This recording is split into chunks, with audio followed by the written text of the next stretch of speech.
Agentes de Cambio, un espacio de Ideas Labs para el análisis de soluciones de impacto.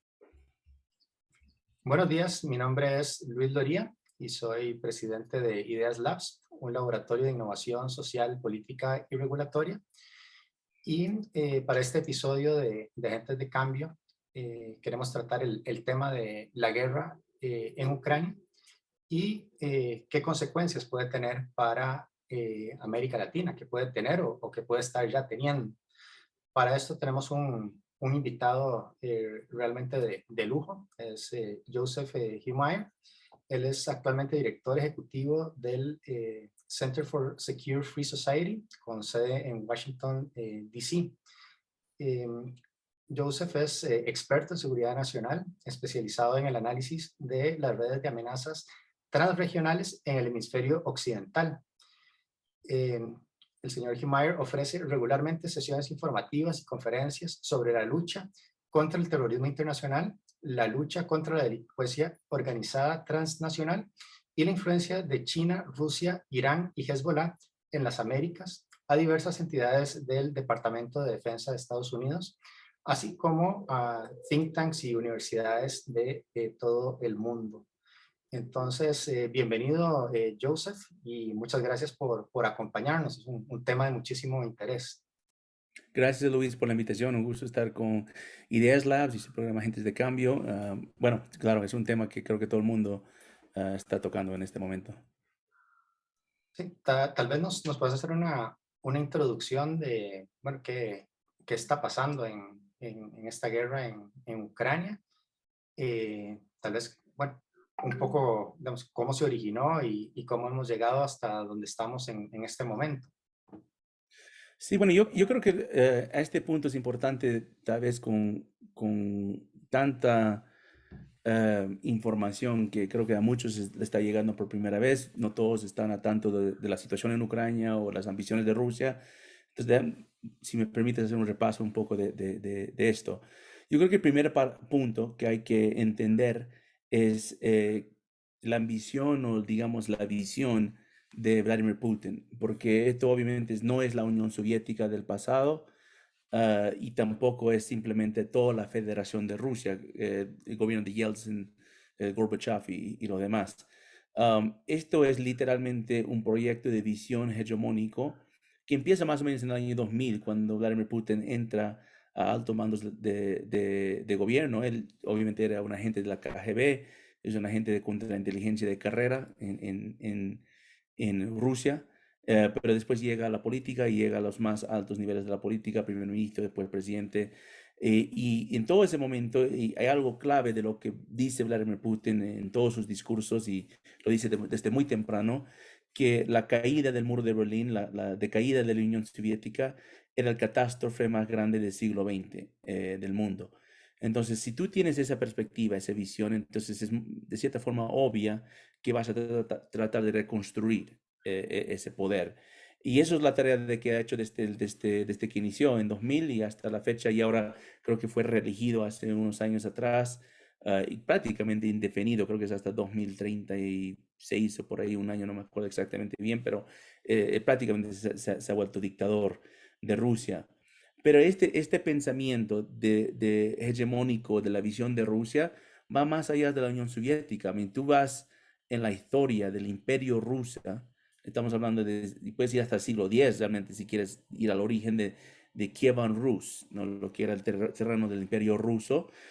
Ucrania, y específicamente Kiev, es muy importante en ese aspecto. Es prácticamente donde nace la Federación de Rusia, es donde nace el imperio y donde se exporta el cristianismo ortodoxo al resto de la tierra, de lo que ahora hoy en día conocemos a Rusia. Vladimir the Great era una figura muy simbólico, histórico, en toda esta historia del Imperio Ruso, que me imagino Vladimir Putin está nombrado por ahí, su nombre viene por ahí. Entonces es importante entender esta historia para saber hasta dónde llega la visión de Vladimir Putin, y es literalmente una visión hegemónico, no tan diferente de la visión de China, de la visión de Irán, de la visión del propio Maduro en Venezuela, pero es una visión donde no respetan fronteras, no respetan territorios soberanos, no respetan democracias, porque piensan que la historia se equivocó. La historia fue un error y el siglo XX un accidente y que quieren corregir ese accidente en el siglo XXI. Empezamos por esa parte. La segunda parte es lo que se escucha en la prensa y se escuchaban algunos comentarios de que la OTAN era la que provocaba este conflicto, de que la discusión de tener a Ucrania como miembro de la OTAN es de lo que provocó a Vladimir Putin a movilizar sus fuerzas armadas y después invadir ese terreno soberano. Eso es simplemente propaganda. Eso es propaganda por parte de Rusia, porque por dos razones. Uno, porque no había un proceso serio de involucrar a Ucrania en el OTAN. Retórica, sí.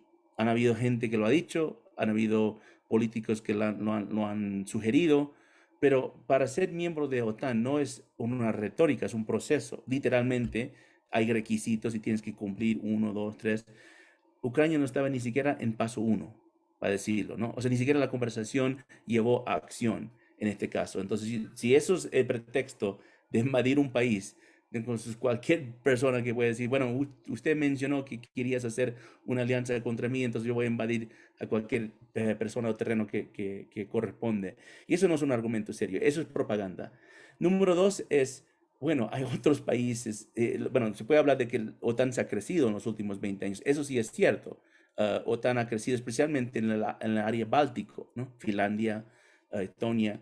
Entonces, ahí se puede hacer el argumento, bueno, Finlandia ha crecido y países que son cerca de la frontera de Rusia, no Latvia, pero otros países se han ido acercándose y quitando esa zona de lo que se llama en inglés buffer zone entre Rusia y Europa occidental. Pero entonces, ¿por qué no invade esos países? ¿No? ¿Por qué no ha invadido Finlandia? ¿No? Y la pregunta mayor de eso es, ¿por qué esos países quieren unirse con OTAN y no con Rusia? Si eran muchos de esos países anteriormente parte de la Unión Soviética, parte del Imperio de Rusia. Porque ellos ven lo que está pasando en el propio país de Rusia y no les gusta la falta de libertad, no les gusta la falta de democracia, no les gusta como el nivel de cleptocracia y corrupción que existe, que están a niveles absurdos en la Federación Rusa. Entonces ellos se quieren alejar de ese sistema de gobernanza y también, no es que van a pensar que OTAN es perfecto, pero van a buscar una forma de defenderse ante esa amenaza.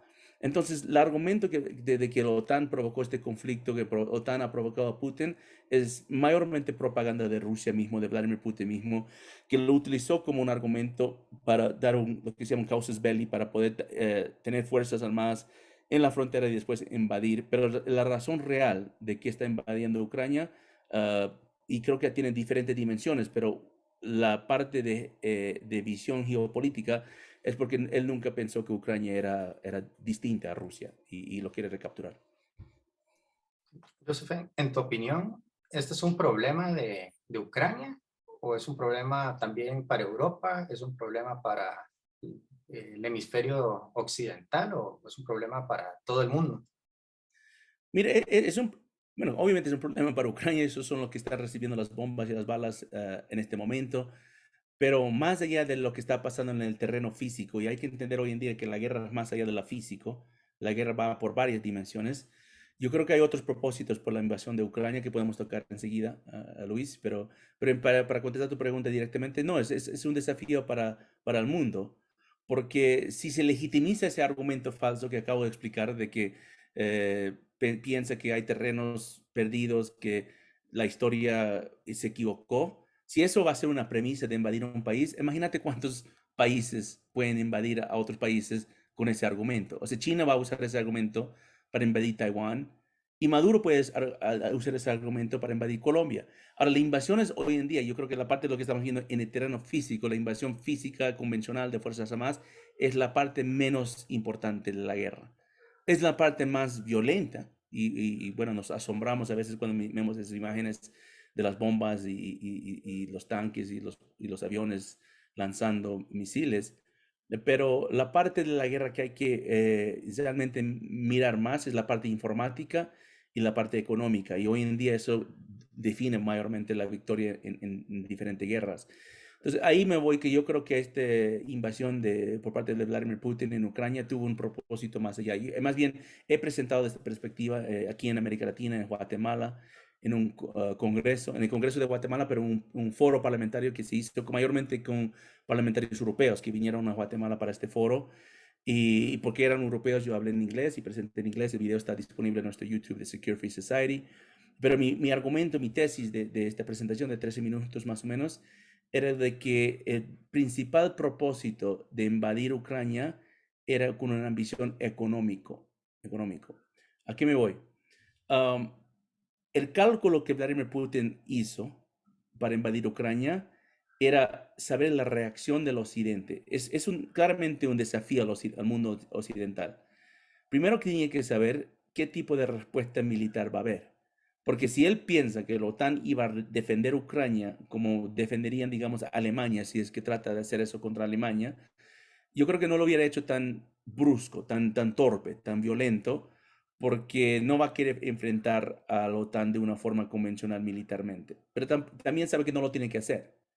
Entonces yo creo que durante esos 2 meses que había tropas rodeados de las fronteras de Ucrania, él se dio cuenta que no va a haber una respuesta militar, que la OTAN está dividido, que Alemania e Italia no están a favor de ninguna de las políticas de Polonia o otro país de la OTAN, y que no va a haber ninguna respuesta militar, ni Estados Unidos después de la retirada de Afganistán, y todo, no va a haber esta respuesta. Pero sabía que sí iba a haber una respuesta, entonces creo que calculó que la respuesta va a ser económica. Y es lo que fue. Sanciones contundentes, duras y amplias, y que están creciendo. Pero eso no es una sorpresa para Vladimir Putin, porque pasó lo mismo cuando anexó Crimea en 2014. Anexó Crimea, no tan violento como lo acaba de hacer, pero igual con subversión, con diferentes argumentos falsos. Y después vino las sanciones contra Irán, perdón, contra Rusia. Pero él también ha visto lo que ha pasado con Irán, ha visto lo que ha pasado con Cuba, con Venezuela, con Corea del Norte. Entonces él creo que se dio cuenta que las sanciones hay una forma de manipularlos.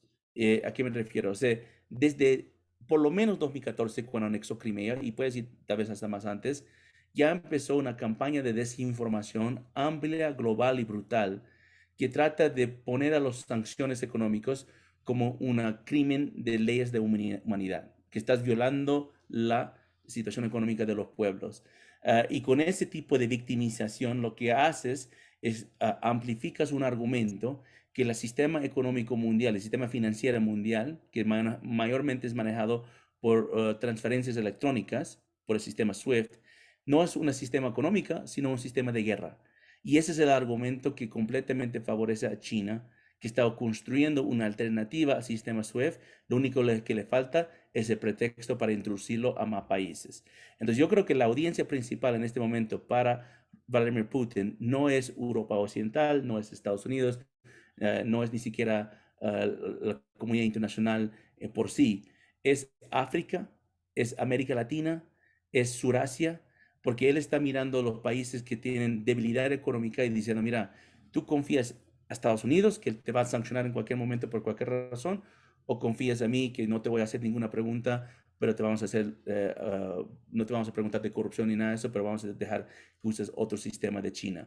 Y yo creo que la ambición va por este lado, porque es el momento más oportuno de hacer ese tipo de ataque con la inflación que tenemos en Estados Unidos, con el dólar americano ya empezando a tener problemas y con el precio de petróleo en las nubes. Entonces yo creo que eso es más allá de la parte física en Ucrania, su ambición va allá, y eso afecta obviamente a todo el mundo, que el sistema financiero es respaldado mayormente por el dólar americano. Por lo que has explicado, eh, se podría desprender de eso que, pues, que Rusia no está sola en esto, está acompañada de otros países. Sí, no, absolutamente. Yo creo que ese es el punto clave, Luis. Es por algo que 2 días antes de la invasión, ¿con quién estaba hablando Vladimir Putin? Con su homólogo chino, Xi Jinping. También estaba 2 semanas antes en las Olimpiadas, y creo que ese respaldo de China era necesario para que él haga esta agresión. Si él pensaba que China no le iba a respaldar de una forma firme y hasta el final, creo que no toma esta acción, pero él sabe que ese respaldo existe y lo confirmó y lo reafirmó, porque esta alianza ya se ha construido. Y hay mucha gente en Washington que piensa que se puede dividir Rusia y China en este momento. Y yo creo que esa política tiene coherencia en el sentido de que históricamente no son aliados, históricamente son rivales. Rusia ha quitado terreno de China, seguramente China va a querer conquistar eso en su momento, pero estamos 15 años atrasados. Eso era una buena política para 2005. 2022, eso ya se ha construido bajo una dependencia mutua y una capacidades conjuntas que están construyendo en el ámbito militar, inteligencia y seguridad. Entonces, yo creo que China está muy claro en esto. Ellos no necesitan nada de Estados Unidos o del Occidente. Obviamente tienen la parte económica, que obviamente los grandes clientes para China son el Occidente, pero ellos ya han demostrado con la pandemia que están dispuestos a mentir hasta que se le afecte su economía y no les importa. Entonces, es un poco la mentalidad de comunista. Entonces, yo creo que van a ir en conjunto con Rusia en este esfuerzo. Y más, como dije, les favorece, les da el argumento para invadir Taiwán, le da una prueba para ver cómo reacciona la comunidad internacional cuando toman ese tipo de acción. Y también yo creo que debilita al Occidente y también debilita el sistema financiero, que es el propósito principal de China para poder reemplazarlo. Y ahí también creo que entra un tercer actor que sería Irán, porque Irán es diferente en el sentido que es teocrático, es bajo un movimiento religioso de Islam chiita, pero a pesar de que Rusia ha sido históricamente ateo y los comunistas también, tienen esta unión bajo el mismo propósito, el objetivo. Lo enemigo de enemigo es mi amigo, ese viejo dicho creo que aplica en este caso. Pero lo interesante de Irán es Irán puede hacer todo el trabajo sucio que China no le gusta hacer porque quiere mantener su prestigio e imagen, y Rusia en este momento no puede hacer por falta de tiempo y capacidad porque está involucrada en una guerra, que es toda la parte de apoyar a estos dictadores en América Latina para poder disminuir esta desventaja que tienen en el hemisferio occidental, y eso empieza con Venezuela. Y yo creo que hay que mirar con mucho cuidado lo que va a hacer Venezuela en estos próximos semanas, meses, porque ellos están de una forma orgánica involucrados en esta alianza. Y yo no creo que están en la misma mesa porque son subordinados, porque Venezuela no tiene esa potencia que tiene Rusia, China, Irán, pero yo creo que están completamente comprometidos a seguir la línea que ellos quieren avanzar en a nivel mundial, porque son más o menos del mismo libro, ¿no? Piensan que el mundo está equivocado y que hay que cambiar el orden internacional y que Estados Unidos es el mal mayor de todos. Entonces, con esos argumentos, Maduro está avanzando en destabilizar prácticamente toda América Latina y ha demostrado una habilidad de hacerlo. Con base en la información que se maneja hasta ahora y bueno, bajo el entendido que todo esto puede evolucionar y cambiar de manera muy dinámica, eh, en tu opinión, ¿ves factible una salida negociada en el corto plazo que sea aceptable para ambos países? Mira, el problema con negociaciones y acuerdos es que eso solo funciona si hay una voluntad de respetar el acuerdo, ¿no? Y eso es el problema que tenemos hoy en día en el mundo, porque hay ciertos regímenes que no respetan para nada este tipo de acuerdos, que lo pueden firmar, lo pueden hasta aprobar de cierta forma, pero lo violan constantemente, y después cuando no hay castigo, no hay ningún tipo de penalidad de violación en un acuerdo, se hacen la bula. Y eso se trata de hoy en día lo que estamos enfrentando, porque son como dos juegos distintos. Un lado, si se quiere llamarlo Occidente o como sea, bajo el orden internacional de las reglas que se ha formado después de la Segunda Guerra Mundial, piensa que estamos jugando fútbol, por decir, ¿no? Y otro grupo, Irán, Rusia, China, Venezuela, están jugando rugby, están jugando completamente otro juego, con otras reglas que no respetan y pueden fingir y pretender que van a hacer, pero hasta el momento no más. Y lo que ven es que con el tiempo, el equipo occidental tiene menos habilidad de reforzar sus propios acuerdos. Y cuando eso pasa y la percepción se construye bajo una percepción de que el occidente está débil, Estados Unidos está débil, es cuando ya tenemos problemas, porque el mundo pierde confianza en ese orden internacional y ahí es donde abre la ventana de oportunidad para cambiarlo. Y eso es lo que está pasando. Están abriendo esa ventana. Yo creo que esto pasó con COVID, claramente. O sea, COVID, más allá de ser un problema de salud pública, una infección, un virus biológico, fue una campaña de desinformación brutal. O sea, China ha mentido de una forma brutal sobre este virus. Ellos que podían saber lo mejor del virus porque vino de allá, en vez de contar y ayudar al mundo a entenderlo mejor, prácticamente mintieron de A a Z, o sea, mintieron completamente sobre el virus, sobre el nivel de contagio, el nivel de mortalidad, la vacuna, todo mintieron.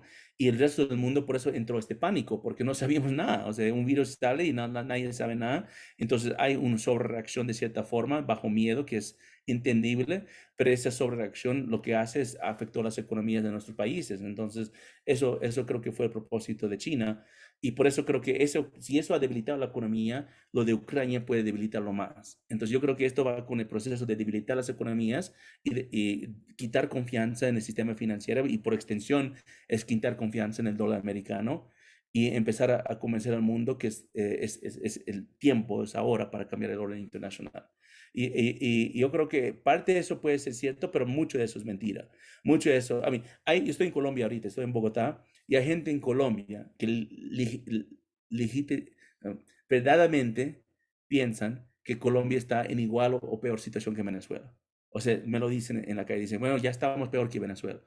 Y eso es bajo una campaña de desinformación, una propaganda, unas mentiras que ha entrado a la psicología de algunos sectores de Colombia y eso te invita a votar por alguien como el señor Gustavo Petro.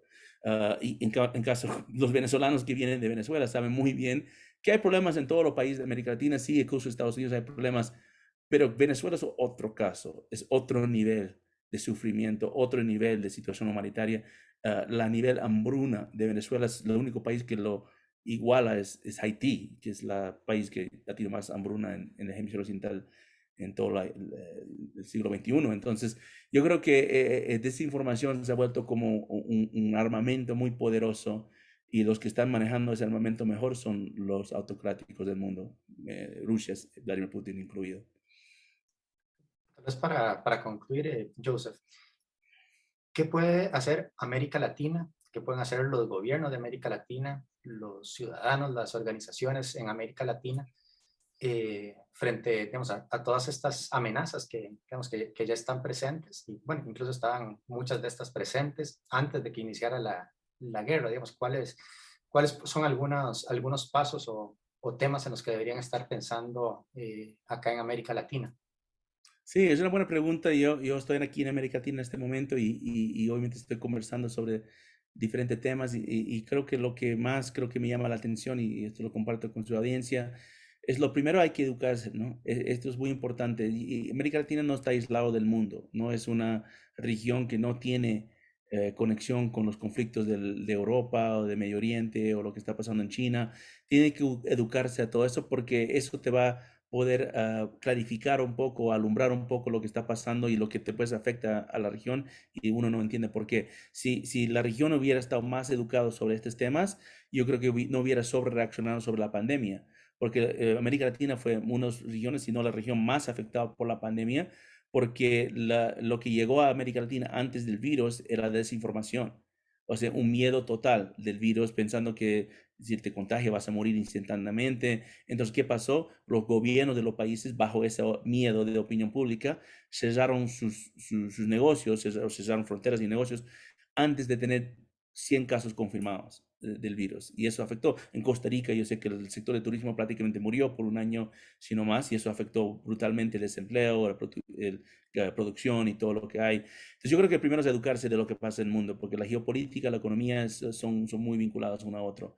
Número dos, yo diría que las elecciones que están pasando en su país es muy importante, bueno, en su región, perdón, es muy importante. Yo sé que Costa Rica acaba de tener elecciones y yo creo que aquí en Colombia van a tenerlo pronto tiempo, unos meses en mayo, después Brasil, después el próximo año Argentina, Guatemala y después México. Estas elecciones son muy importantes porque lo que hemos aprendido en el caso de Venezuela, Nicaragua, bueno, Cuba de hace tiempo atrás y hasta Bolivia, es que cuando pierdes una elección a un presunto autocrático, es posible que nunca más vas a tener elecciones en tu país.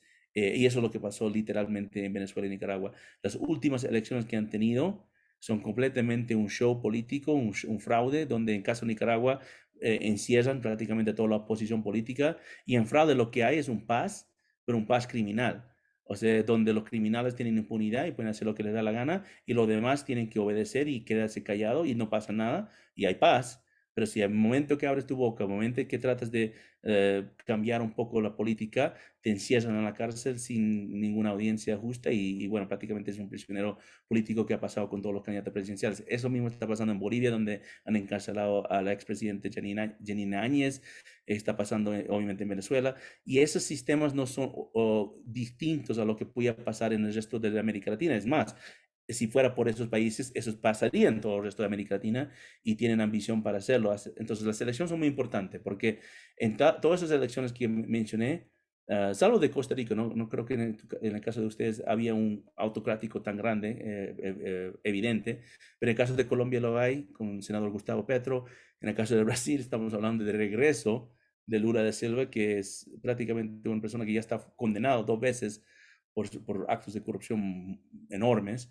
El caso de Guatemala ya hay candidatos, es un poco temprano, pero hay precandidatos que están surgiendo que tienen ese tilde, y obviamente México. Entonces, yo creo que no es solamente izquierda-derecha, es mirar quién está en esta alianza, quién está en esta línea, quién está formando en estos grupos, que a fin del día todos, que sea Maduro, que sea Daniel Ortega en Nicaragua, que sea los Castro, bueno, ahora Díaz-Canel en Cuba, cualquiera son títeres de la orden de que está manejado desde las potencias globales de Rusia, China e Irán.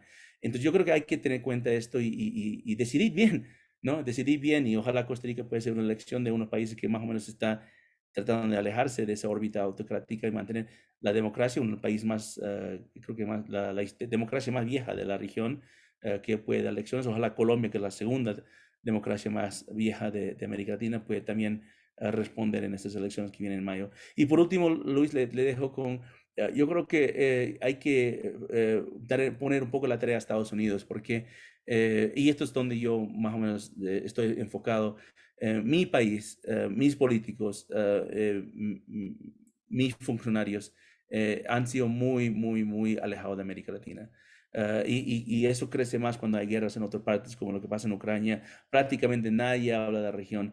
Y creo que esa misma lección que estoy diciendo que aplica para América Latina, que entiende que el mundo está globalizado, lo mismo aplica a Estados Unidos. O sea, no podemos tener una buena política internacional sin tener una gran estrategia para la región América Latina, porque todas esas amenazas que hemos enfrentado en el mundo van a venir acá y están viniendo acá. Rusia está acá, China está acá, Irán está acá.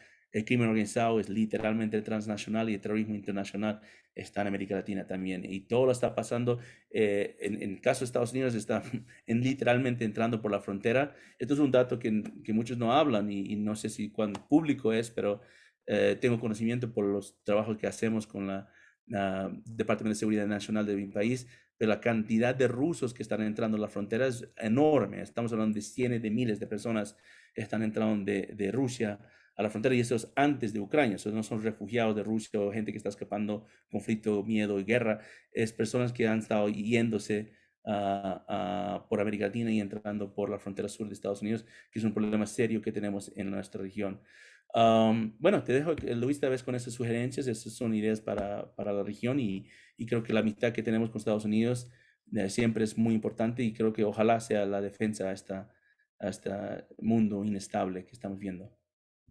Bueno, muchísimas gracias, Joseph, director ejecutivo del Center for a Secure Free Society, basado en Washington, D.C., por compartir este análisis. Y bueno, espero que podamos conversar en otra oportunidad e idealmente traerte acá a Costa Rica para hacer algo en persona y bueno, seguir abriéndole los ojos a las personas de la realidad que estamos enfrentando y bueno, tomar nota de las sugerencias que estás haciendo.